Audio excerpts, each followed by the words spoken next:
Będę decydować, kto zadaje pytania.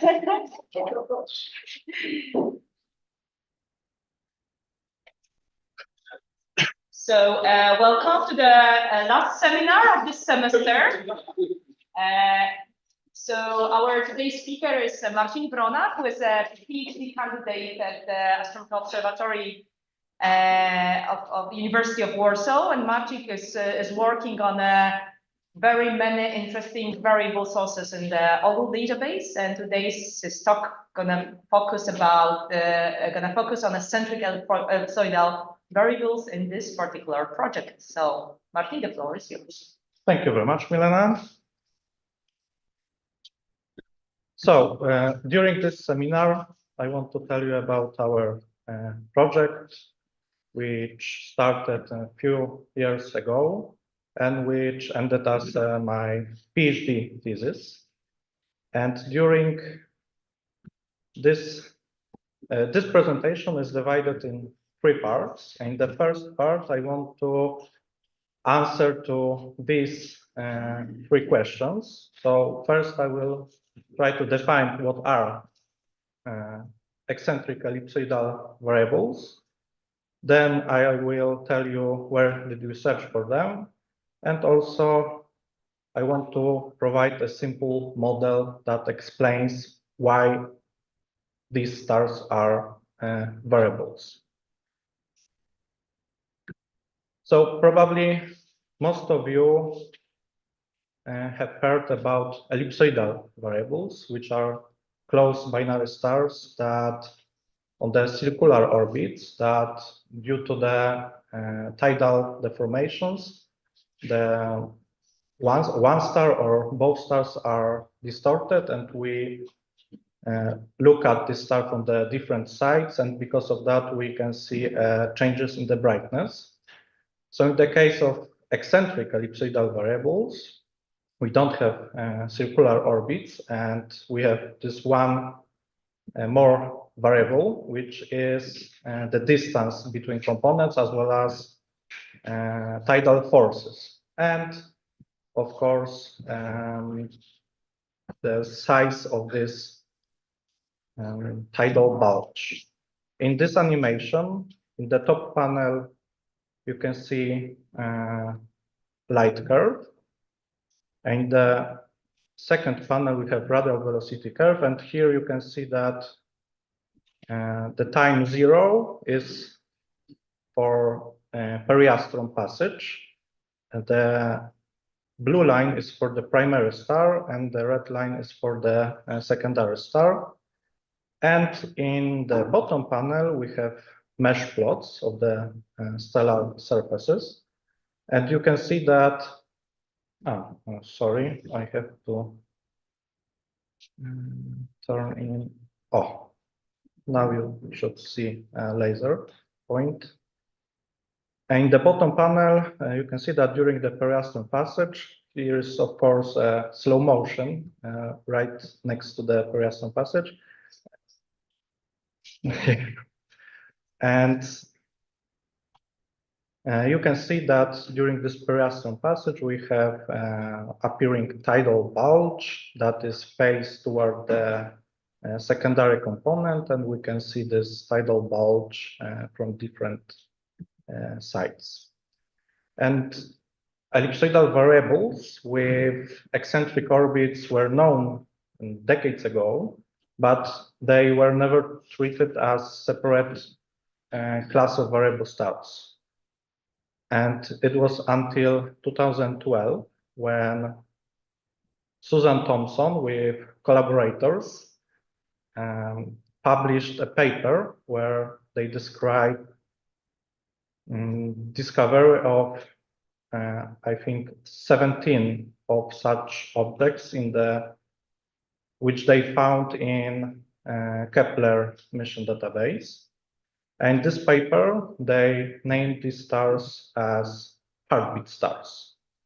And now I want to explain one confusion, because in the literature you can find this group of stars under two names. One is eccentric ellipsoidal variable, and the second one is this heartbeat star. In this plot, you can see example phase-folded light curves for the 2 dozens of these objects from our data. And you can see that some of them look very similar to the electrocardiogram signature.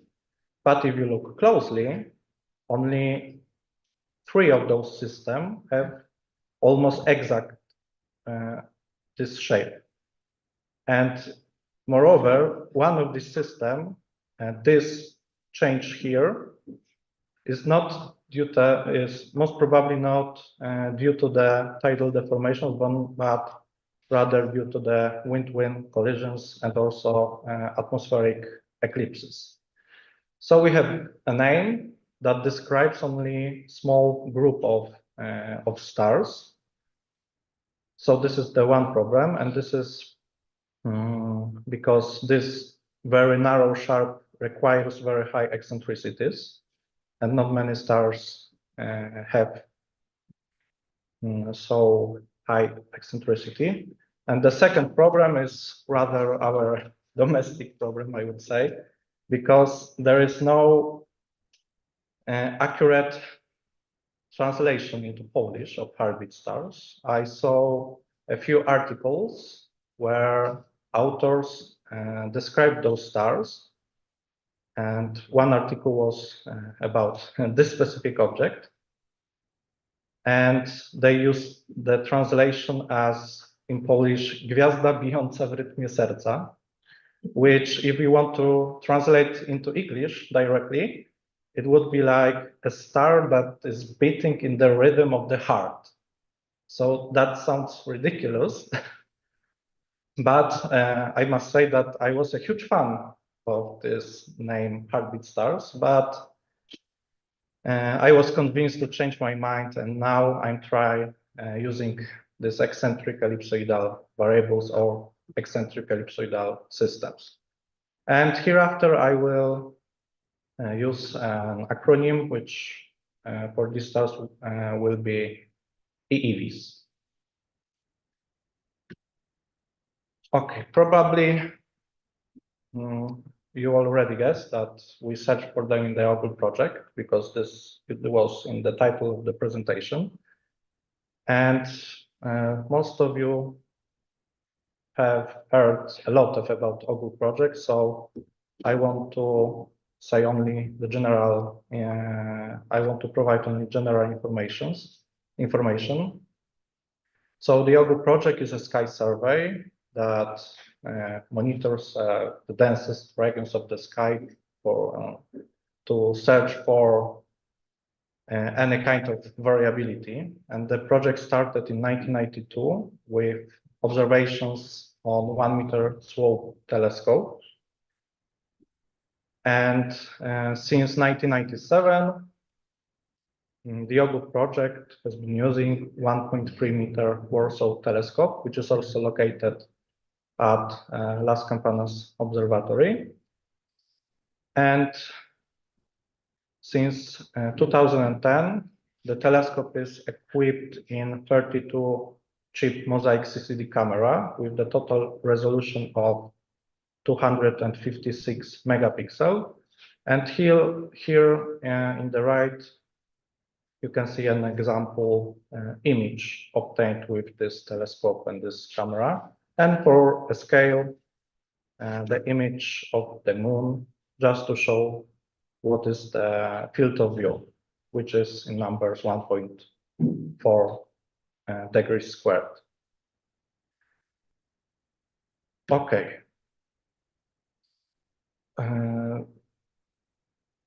First, the first obvious choice for searching for EEVs were in the public data of the OGLE project. And currently we have more than 1 million variable stars. And I looked on catalogs of eclipsing binaries to search if some of them have this tidal traces of tidal deformations, and of course in the catalog of ellipsoidal variables. And I visually checked all of these light curves, and I was able to find 635 EEVs. And I searched in 3 locations, which is galactic bulge and large and small Magellanic Cloud.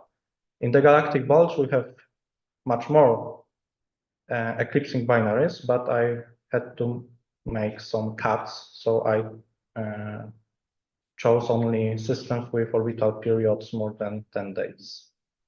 And the second part of EEVs were found in non-public data of the OGLE project. One in the catalog of miscellaneous stars, where we have a list of stars that don't fit in any obvious type of variability. And I visually inspected more than 20,000 light curves, and I was able to find 43 EEVs in all 3 locations. And also I'm during the searching for, this is a different project which I've been working on, and it is about searching for peculiar and irregular variables in Large Magellanic Cloud. But as a side project, I also found a lot of periodic variables, among others 205 EEVs. So in total, we have found about 1,000 EEVs, candidates for EEVs, because if we want to make sure that they are indeed binaries, we should have, for example, spectroscopic confirmation with radial velocities. And for most of them, we don't have this data. And before publishing our catalog, in all catalogs, there were known only 200 of EEVs, stars that were labeled as EEVs. So increased this number 5-fold. And more than half of them are located toward the galactic bulge, and the second half toward the Magellanic Clouds. In this slide, you can see a map of the sky in the galactic coordinates with the OGLE 4 footprint, OGLE 4 fields. And our EEVs are located here in the galactic bulge and Magellanic Clouds. We can zoom in to these regions, and with blue color, we've marked ellipsoidal variables, and with red our EEVs. But there is nothing extraordinary in the distribution of these stars. They just follow distribution of ellipsoidal variables, which in turn follows the distribution mainly of red giant stars, because most of our EEVs contain a red giant star.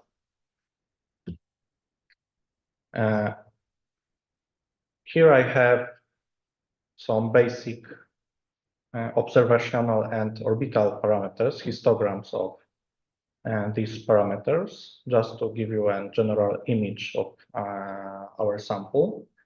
And with red color, we marked stars from galactic bulge, and with blue stars from Magellanic clouds. In the top left panel, we have observed I-band magnitude.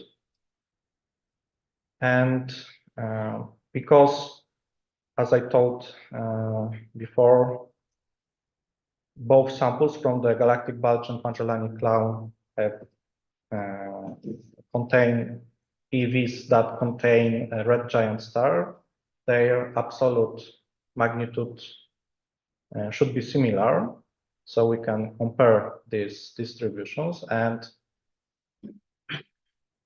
we can see that the sample from galactic bulge is brighter, about 2 magnitudes, which is weird because the difference between distance modulus to the galactic bulge and to the Magellanic clouds is about 4. And which is weirder here, the maxima of the V-band magnitude are in the similar place. And those are caused due to galactic extinction. And the effects of the extinction can also be seen on the histograms of V minus I color. We can see that the sample from galactic bulge is much redder and is also wider. And this is caused by the highly non-uniformly distribution of extinction toward the galactic bulge, and also because of different distances to the stars. One more interesting thing here is that we have this small bump about V minus I color equals 0. And this is a group of EEVs that contain 2 hot main sequence stars. And this group can also be seen here for distribution of orbital periods as a group of stars with with short orbital periods. And the second group with much longer periods, more than 100 days, with the average of about 1 year for the stars that contain red giant. And for the I-band distribution, I-band amplitude distribution, they are very similar, and they are rather small, from 10 to 100 milli magnitudes. And in the last panel, we have distribution of eccentricities, which span from almost 0 to up to the 0.8. But I will go back to this specific distribution later. Okay, now we know what are EEVs, we know where we search for them. Now, why they change the brightness. In these 2 panels, you can see an example binary system, and the XY plane is the orbital plane. And with green line, we have the Roche lobes for these stars. And when stars are far away from each other, for example, here the distance is semi-major axis. And because the surface of the star tries to fill the equipotential surface, and at given gravitational potential.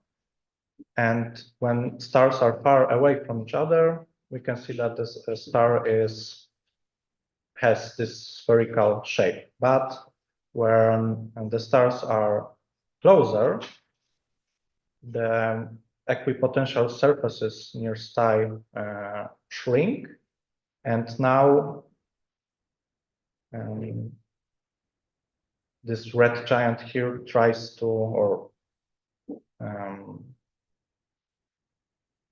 of course it can be any star, and tries to, the surface of the star tries to adapt to the new conditions, and because the shape of this equipotential surface is near to the Roche law, we can see this tidal bulge that appears. Our star now has this teardrop shape. On the right, we have another animation that shows example EEV. And we can see that near the periastron passage, which is for the time 0, we can see this tidal bulge. And if this tidal bulge is faced toward the observer or away from the observer, the projected surface of the star is smaller. That's why we see a dim in the light curve.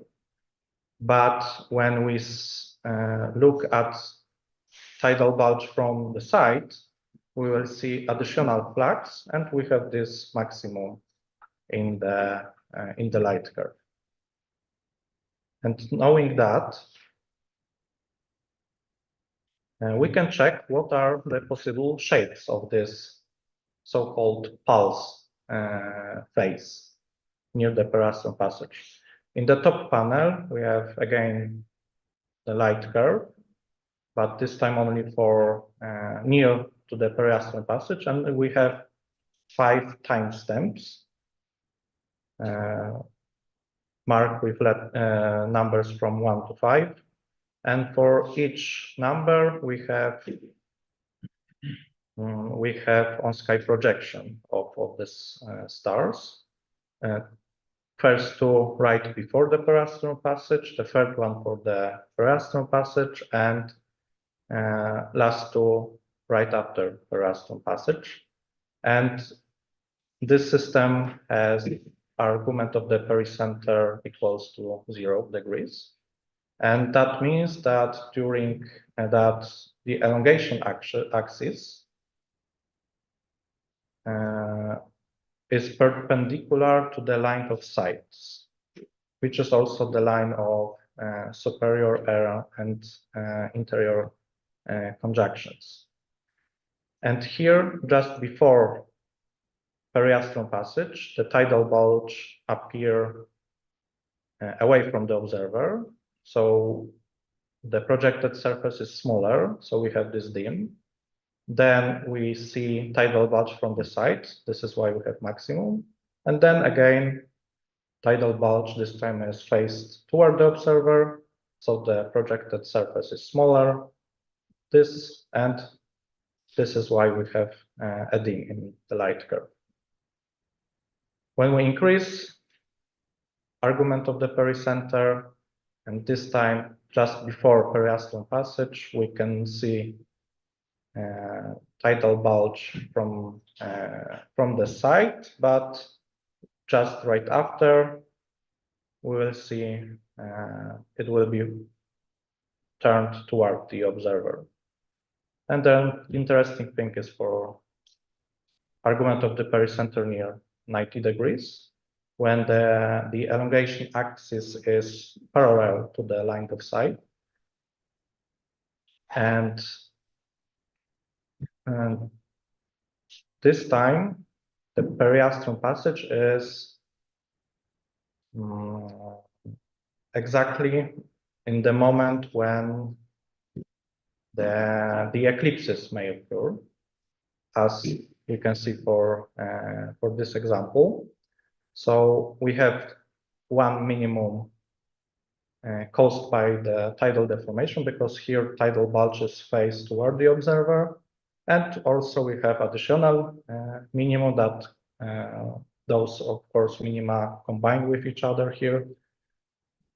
So here we have this dip. And eclipses always happen during the minima of the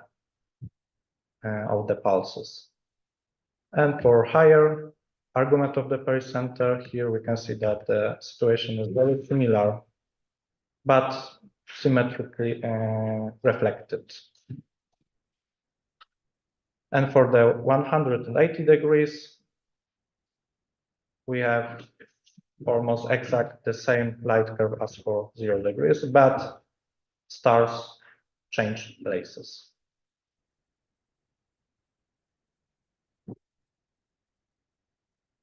Okay, how, knowing that, we can obtain orbital parameters, and also in this part, I will show you some highlights from the analysis of our sample.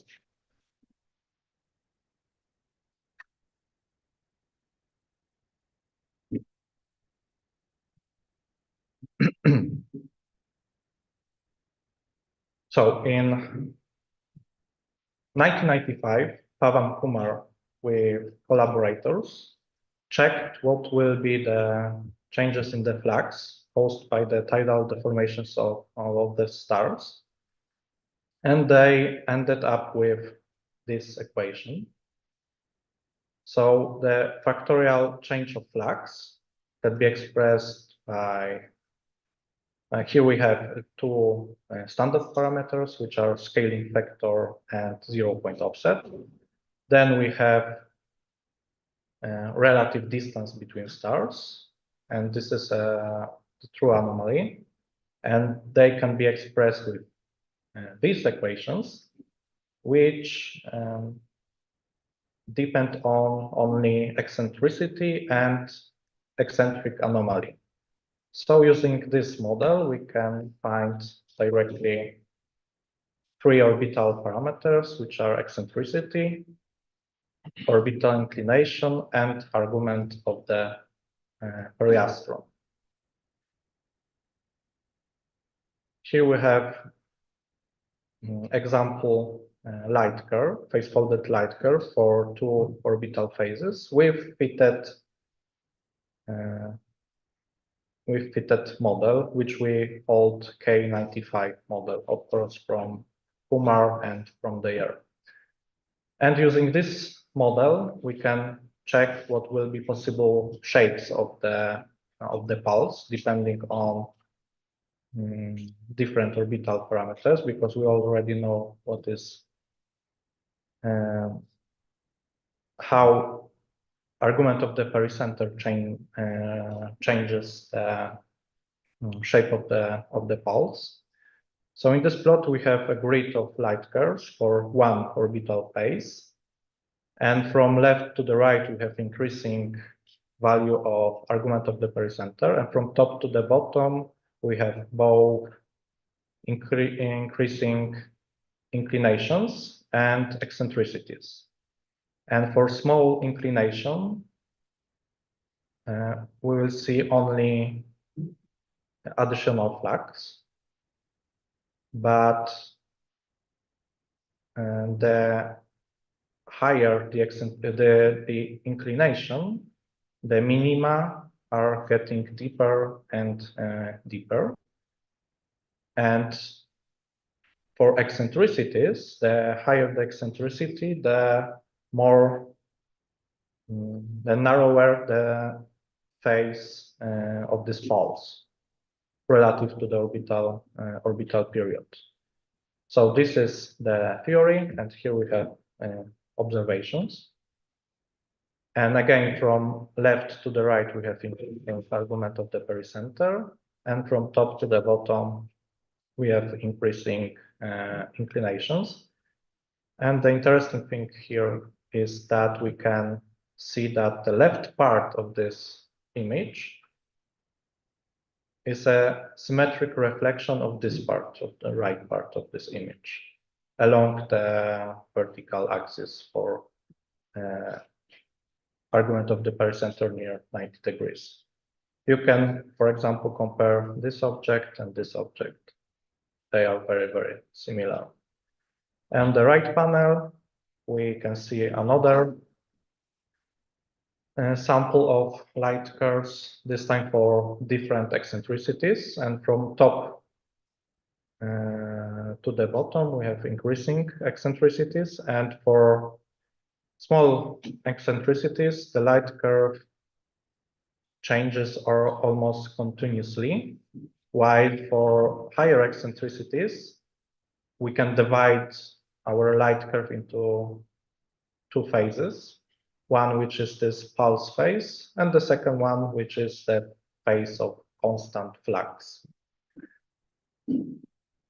And using this K95 model, we were able to obtain orbital parameters for most of our EEVs.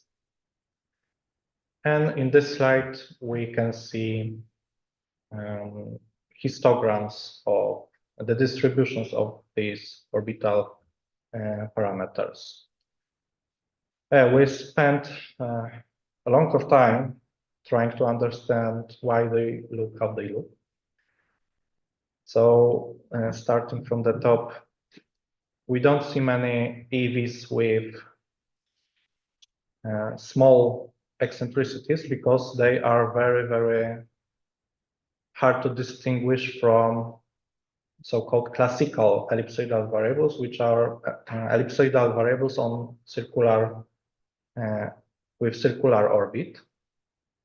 And we don't see many EEVs with very high eccentricities because of the orbital circularization, which happens for binary stars. For the inclinations, we don't see many systems with low number of systems with low inclinations, because this is just less probably to catch a system near pole on than from the side. So this is just an, we can say, observational bias. But also the problem is that this, for small inclinations, the shape of the pulses looks like here. And there are other variables which have similar variability. For example, AP stars, AP type stars, or stars with very strong reflection effects. And when we were not sure if our star is an EEV or something other, we didn't include such a system in our catalog. And from the right side, we have this huge numbers of systems with inclination near 90 degrees. And first of all, this is a selection bias because many of our systems were found in the catalogs of eclipsing binaries, which by definition have very high inclinations. But here we can see also the dip for high inclinations, which was not expected because we should see the increasing number of inclinations without this dip. And we made some simulations, and it turned out that the cause of this dip is most probably by irradiation and reflection effects. One of my collaborators, Piotr Kołaczek-Szymański, ran many simulations, and he checked what will be the effect of irradiation and reflection for amplitude of the pulse, and secondly, what will be the impact of these effects on derived orbital parameters. And especially for massive hot stars, these effects were very, very significant.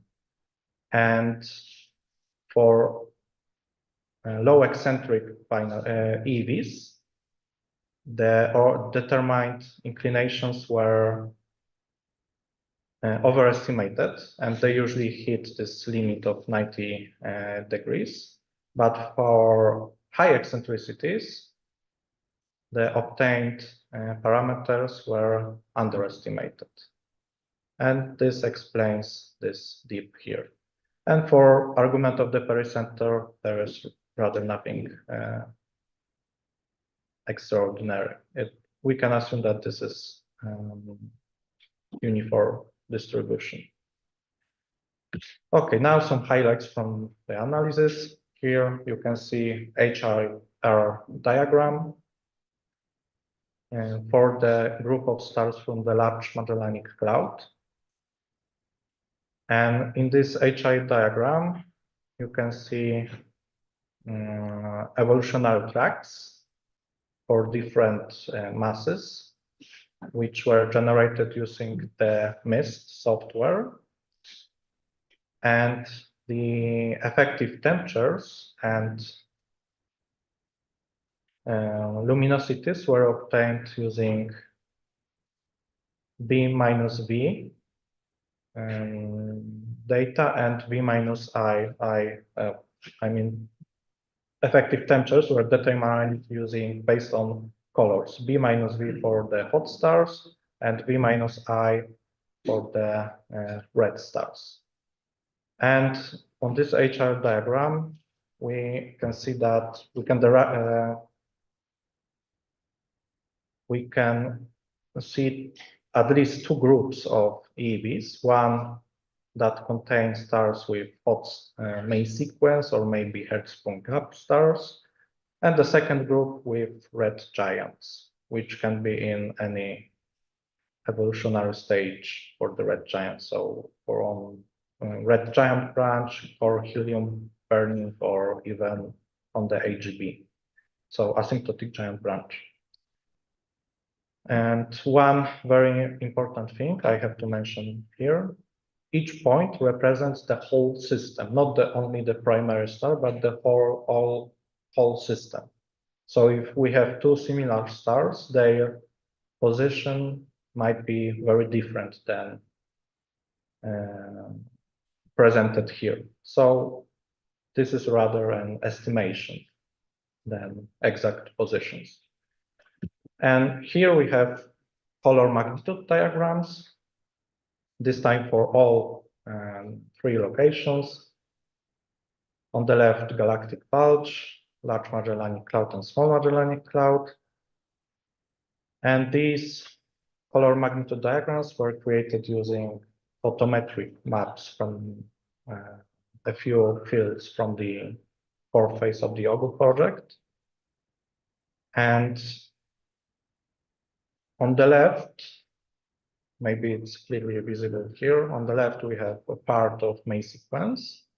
On the right here you can see red clamp, red giant branch, and probably an asymptotic giant branch. In the galactic bulge, we mainly see EEVs with a red giant. And here with stars and diamonds, we marked systems for which we were able to find accurate K95 model or not, respectively.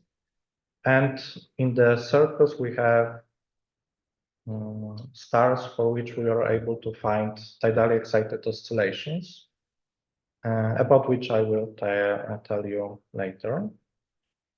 And for Magellanic clouds, we have both groups, as I mentioned before. So stars on the main sequence, maybe on Hertzsprung-gap and on red, and stars with red giants.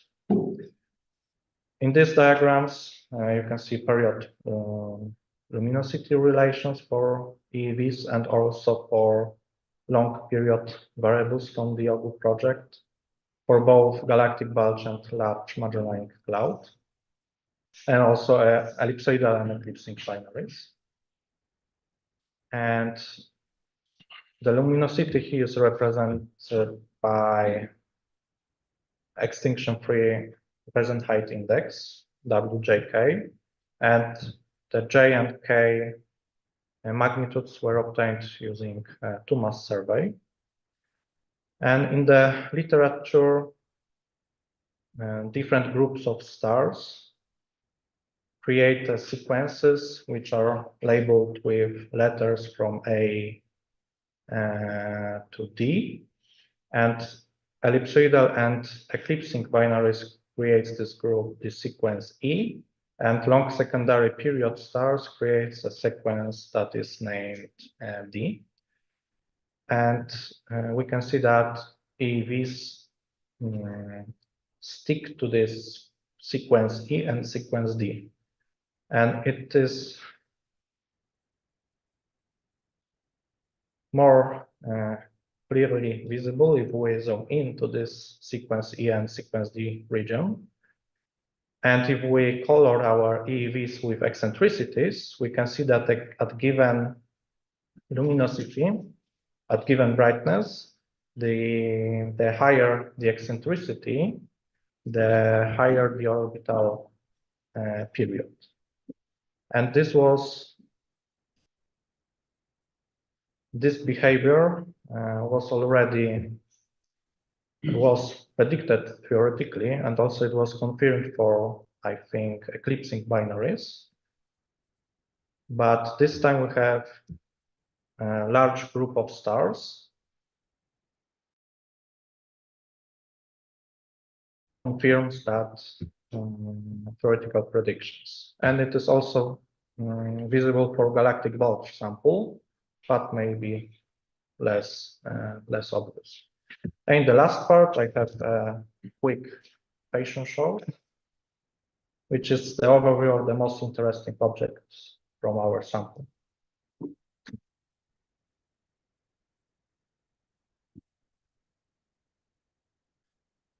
So it is always interesting when we have one star, when we can see more than one type of variability. And for EEVs, of course, the obvious additional variability are eclipses, as I mentioned earlier. And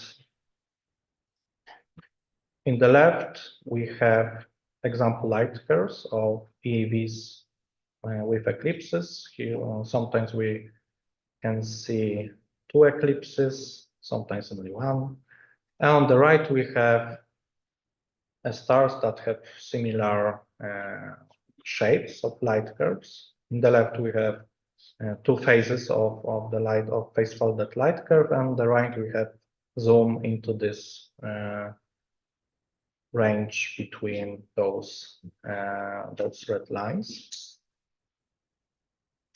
And in total, we have 134 such objects.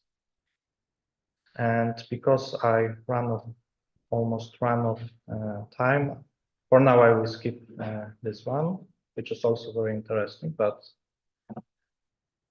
just to save some time. And we have also stars that show Ozark oscillations, and these Ozarks are a group of red giants, and this is an acronym for OGLE small amplitude red giant stars, which are stars with pulsations.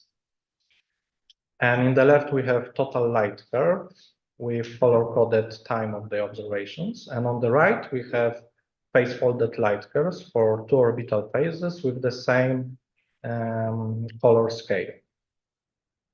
So we can see that we have these pulses, which are for EEVs, and additional pulsations. which is quite interesting because it is an evidence that tidal interactions that don't prevent the internal pulsations of the star. And in total, we have 175 such objects. We have also a group of EEVs that show tidally excited oscillations, which are gravity-phased forced oscillations, which can be seen here on the left in the light curve as the pulsations outside the pulse that phase well with orbital period. On the right, we have another example and a periodogram for this specific star. And these TEOs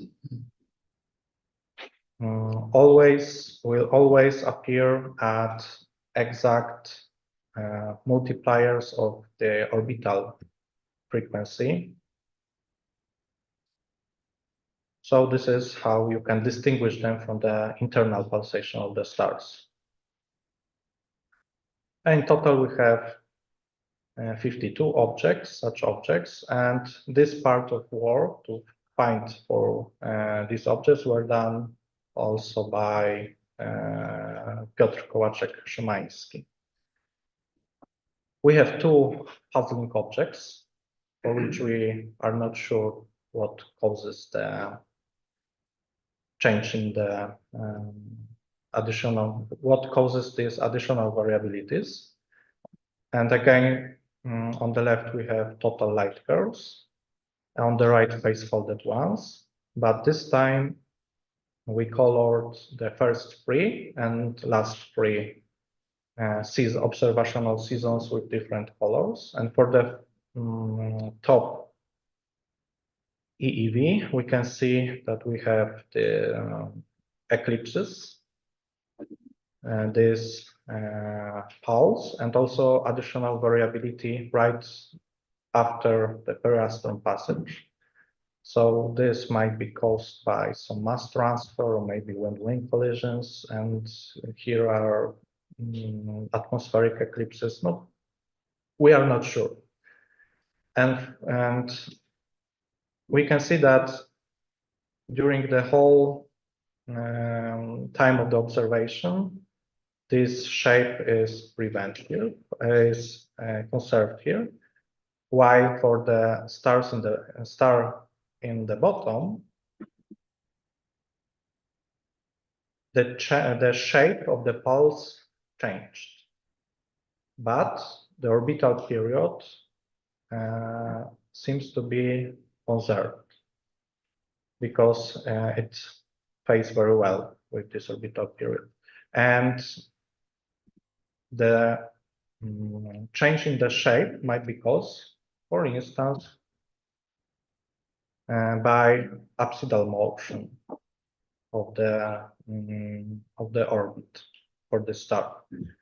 And we have also two extreme objects. One which we call Valentin star, which has extreme orbital period and also the eccentricity. And we call it Valentin star because the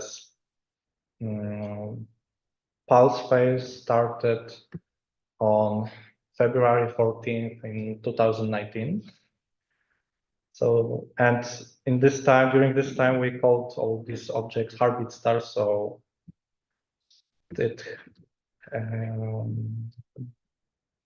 was an obvious choice for the name for the star.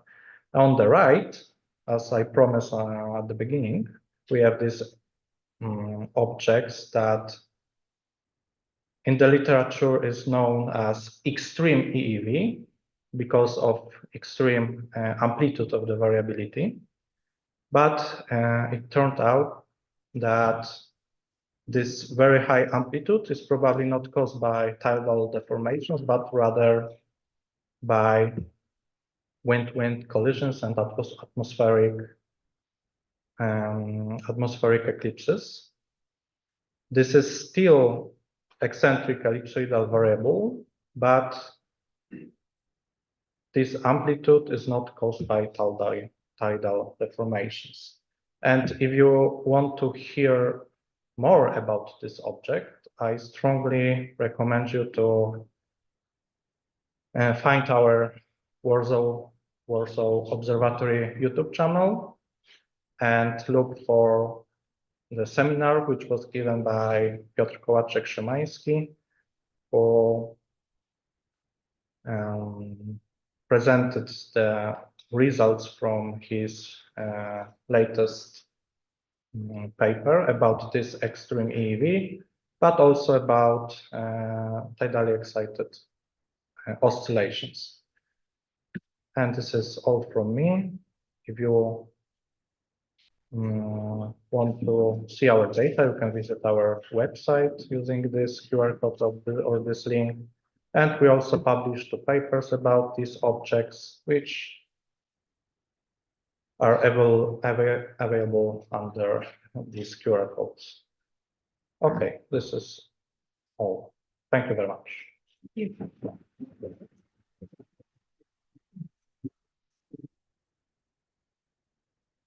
Marcin, for a great, not only intro, but talk about the EEVs. Do we have any questions or comments to the talk?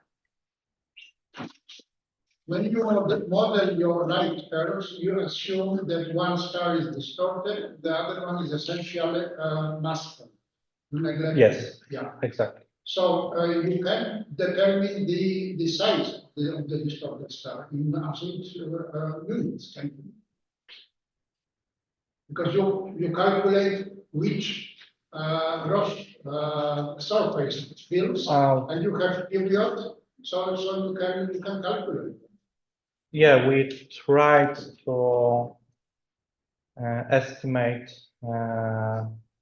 this radii of our EEVs, but if I remember correctly, we only can assume some limits for this because we don't know what is the distance in the periastron path. We don't know semi-major axis, so we are only able to determine a relative distance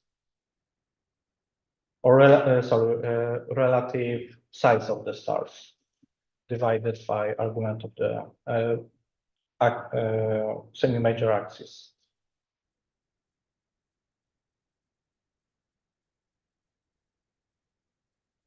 Okay. I thought that when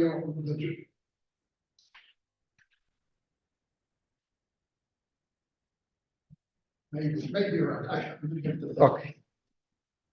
Good. Any more questions? Okay, because of the page number 16.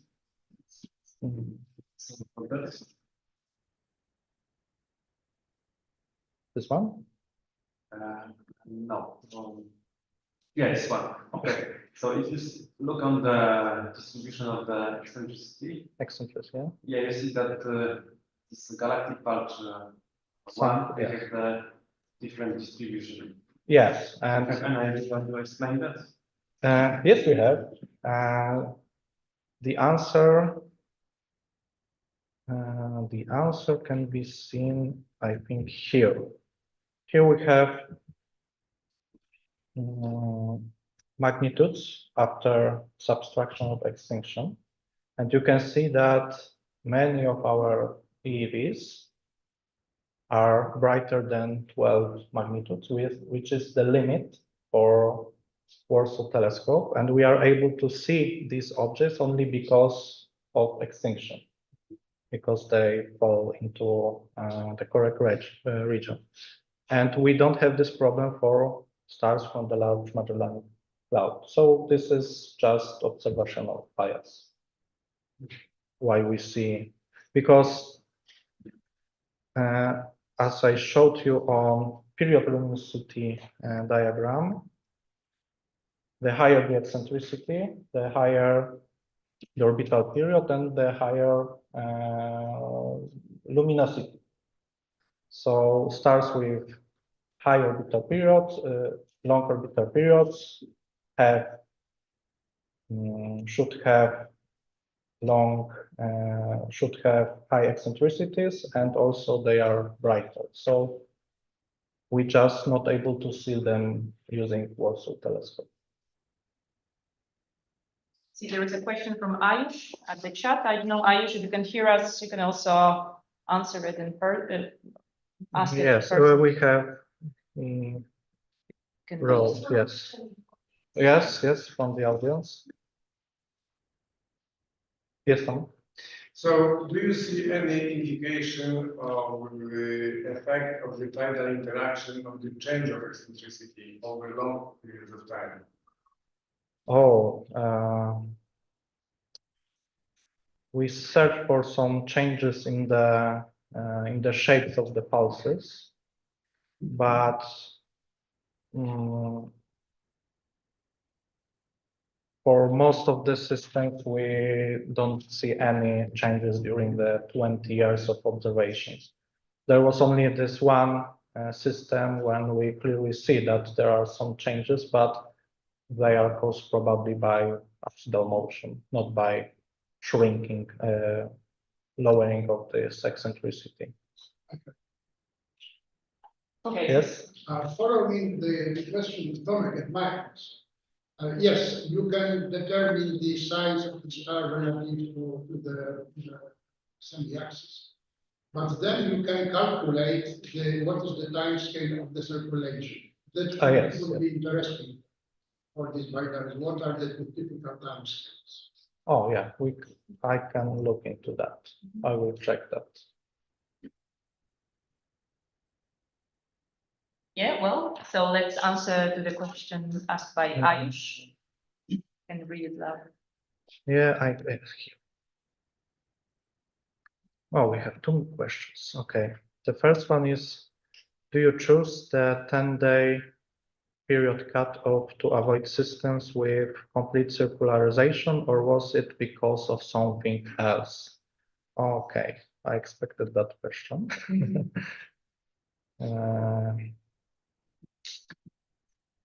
It was here, yes.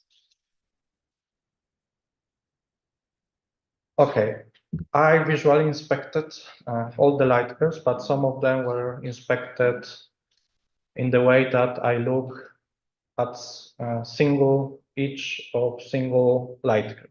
But for these stars with orbital periods less than 10 days, which are mostly contact binaries or contact eclipsing binaries, I look in the way that I displayed like 50 light curves at once, and I just look all of them. And with this method, I've checked most of them, but after seeing like 60,000 of them, I didn't find any EEV. So just to save some time, I used this cut, and I didn't look at the rest of the stars. So it was just saving some time. And the second question,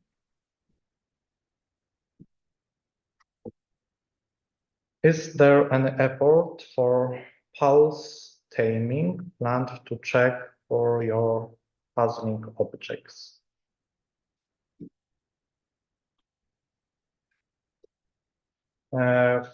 Unfortunately, for now, no. But I think these puzzling objects are interesting, but now I just focus on different projects. So not yet, but if someone want to examine these two objects, I strongly recommend to do this. Yes, Marcin? Maybe I ask where on the HR diagram is this wind collision, right? This extreme.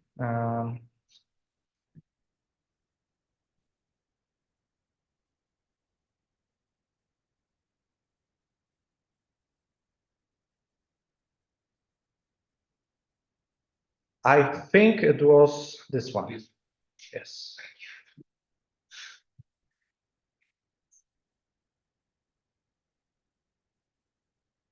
I don't see any more questions, no comments. And I was wondering there if anything? someone is raising hand, but no, I don't see them.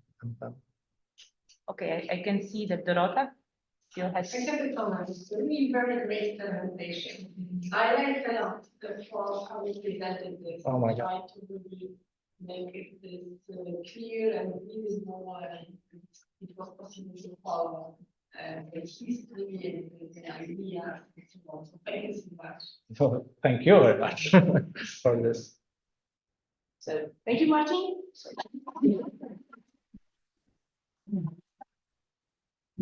And we resume our seminar after the break, so next semester. Thank you. Hello, Piotr.